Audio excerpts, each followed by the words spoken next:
Bonjour à tous, bien-aimés, nous lisons le psaume 102 aujourd'hui. Prière d'un malheureux lorsqu'il est abattu et qu'il répand sa plainte devant l'Éternel.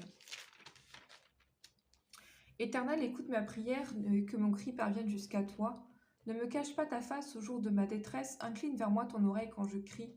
Hâte-toi de m'exaucer, car mes jours s'évanouissent en fumée et mes os sont enflammés comme un tison.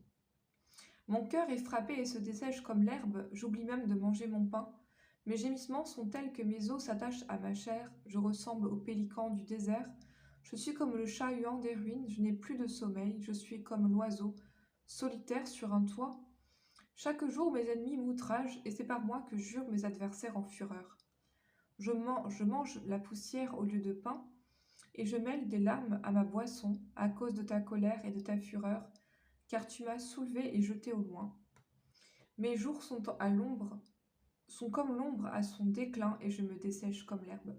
Mais toi, Éternel, tu règnes à perpétuité, et ta mémoire dure de génération en génération. Tu te lèveras et tu auras pitié de Sion, car le temps d'avoir pitié d'elle, le temps fixé est à son terme, car tes serviteurs en aiment les pierres et en chérissent la poussière. Alors les nations craindront le nom de l'Éternel, et tous les rois de la terre ta gloire. Oui, l'Éternel rebâtira Sion, il se montrera dans sa gloire. Il est attentif à la prière du misérable, il ne dédaigne pas sa prière.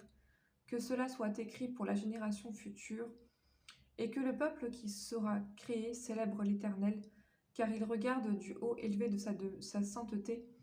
Du haut des cieux, l'Éternel regarde sur la terre pour écouter le gémissement des captifs, pour délivrer ceux qui vont périr, afin qu'il publie dans Sion le nom de l'Éternel, et ses louanges dans Jérusalem, quand tous les peuples s'assembleront, et tous les royaumes pour servir l'Éternel. Il a brisé ma force dans la route, il a abrégé mes jours. Je dis, mon Dieu, ne m'enlève pas au milieu de mes jours, toi dont les années durent éternellement.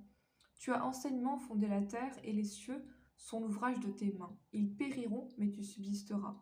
Ils s'useront tous comme un vêtement. Tu les changeras comme un habit, et ils seront changés. Mais toi, tu restes le même, et tes années ne finiront point. Les fils de tes serviteurs habiteront leur pays, et leur postérité s'affermira devant toi.